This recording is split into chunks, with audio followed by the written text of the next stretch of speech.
बात करें हम नेक्स्ट टॉपिक है हमारा विशिष्ट प्रतिरोध या प्रतिरोधकता।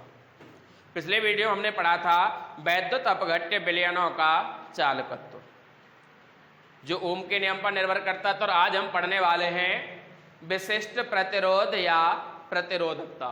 तो विशिष्ट प्रतिरोध क्या होता है?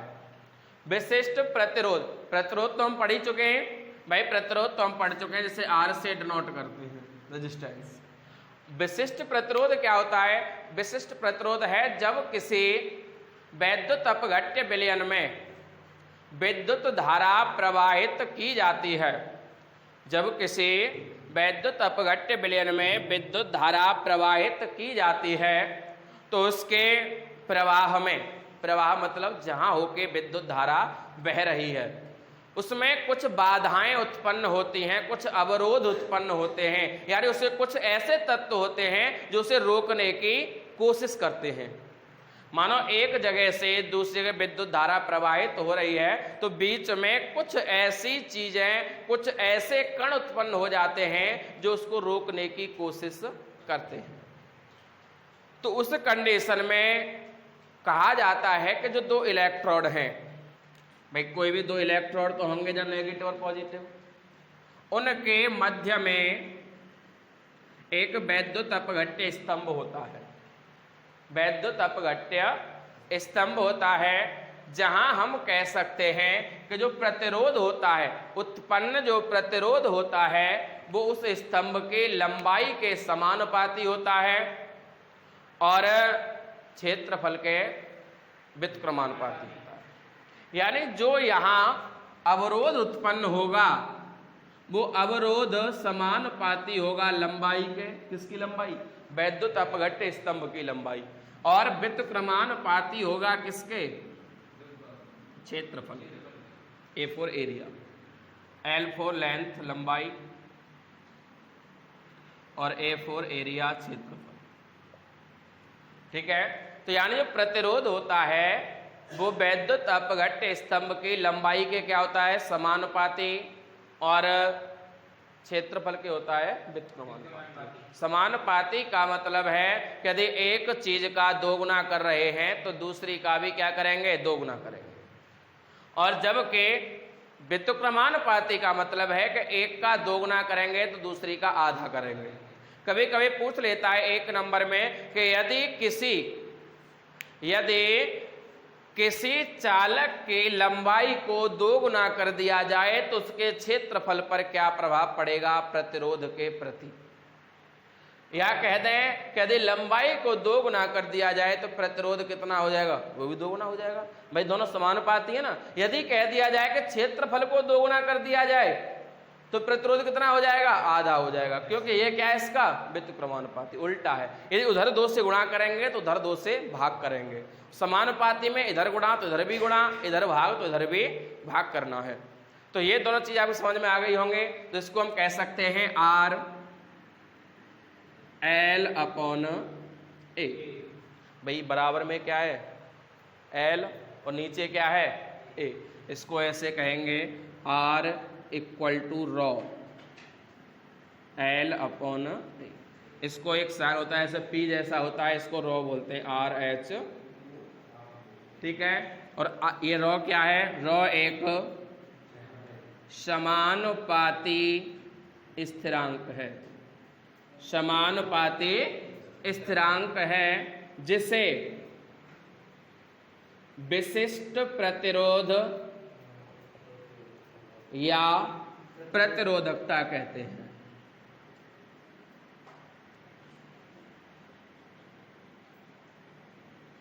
रॉ क्या है? एक स्थिरांक भाई हम पीछे के लेते थे, यहां क्या लेते हैं? रॉ। और रॉ ही क्या है? रॉ को ही हम ऐसा एक स्थिरांक जो दोनों के मानों को समान कर दे, जो बीच में उत्पन्न अवरोध को बराबर कर दे, उसे हम क्या कहेंगे? विशिष्ट प्रतिरोध या फिर प्रतिरोध। इससे हम ऐसे लिख सकते हैं, यदि पी का मान निकालना हो तो हम कह सकते हैं रॉ का मान यदि हमें निकालना है तो हम कह सकते हैं ए का क्या हो रहा है? भाग इधर हो जाएगा गुणा, यानी R into A upon L, यानी लंबाई। ठीक है, ये हमारा क्या होगा? विशिष्ट प्रतिरोध या प्रतिरोधकता के लिए एक समानुपाती स्थिरांक होता है जिसे हम रॉ बोलते हैं। रॉ को हम क्या कहते हैं? विशिष्ट प्रतिरोध या फिर प्रतिरोधकता कहते हैं।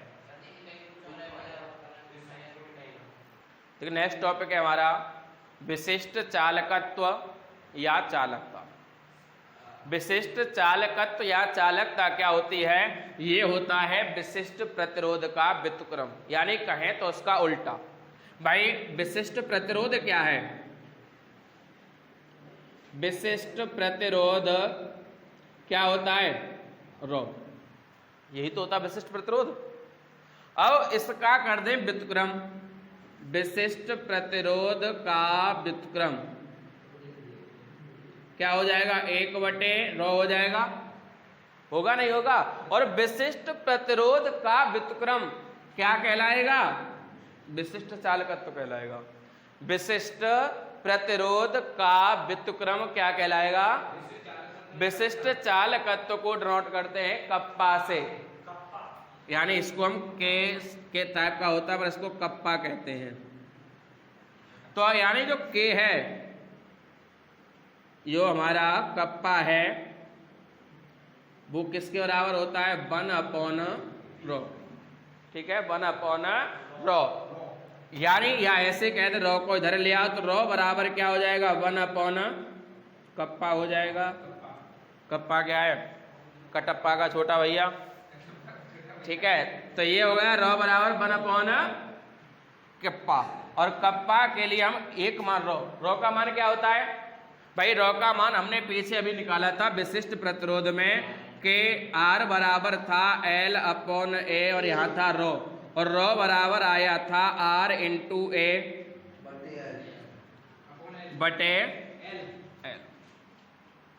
या यहीं पर हम ये वाला मान रखें, यहाँ पर तुलना करें इसकी ρ का मान, तो ρ का मान क्या हो जाएगा?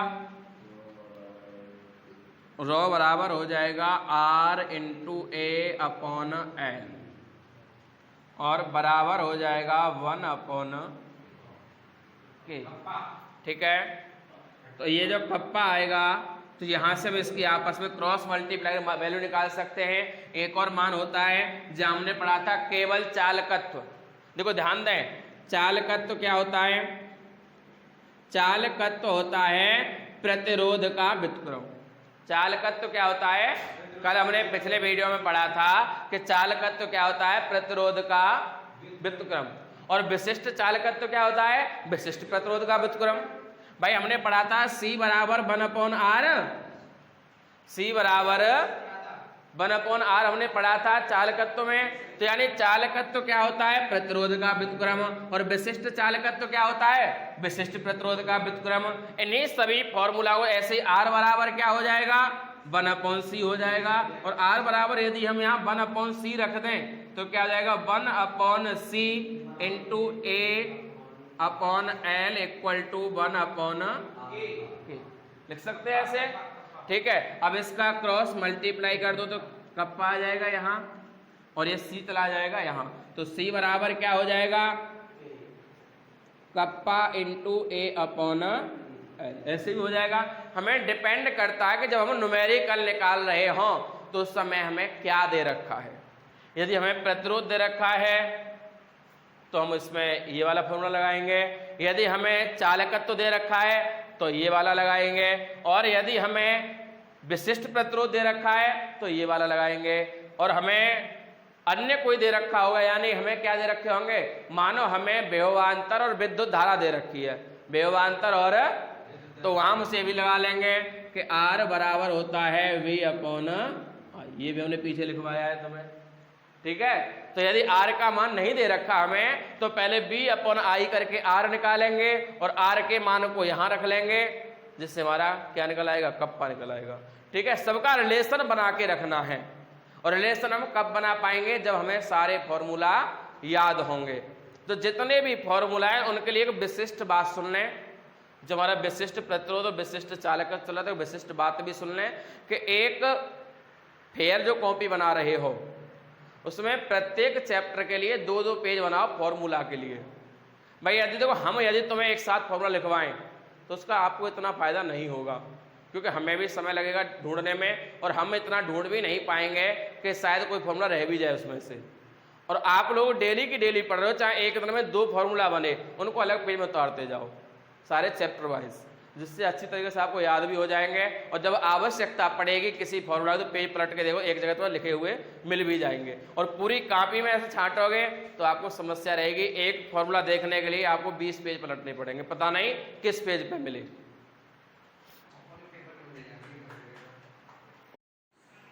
विशिष्ट देखो यहाँ शैल स्थिरांक। शैल स्थिरांक क्या है कि ये 2 चीज है, ये 2 इलेक्ट्रोड हो गए, ठीक है, 2 समांतर इलेक्ट्रोड, भाई 2 समांतर हैं। इन इलेक्ट्रॉनों के अनुप्रस्थ क्षेत्रफल यानी मध्य का क्षेत्रफल, ठीक है, तो यानी इलेक्ट्रोडों के लंबाई, बीच की दूरी और इसका क्षेत्रफल, तो जो इसका स्थिरांक है उसको हम G स्टार से डिनोट करते हैं, ठीक है। और G स्टार बराबर क्या होता है, इलेक्ट्रोडों के बीच की लंबाई और इसका क्षेत्रफल का अनुपात, यानी कह सकते हैं L अपॉन लंबाई बटे लंबाई और क्षेत्रफल का अनुपात क्या कहलाता है, शैल स्थिरांक कहलाता है। और दूसरी बात करें तो एक और बन जाता है इसका, वो होता है विशिष्ट चालकत्व बराबर होता है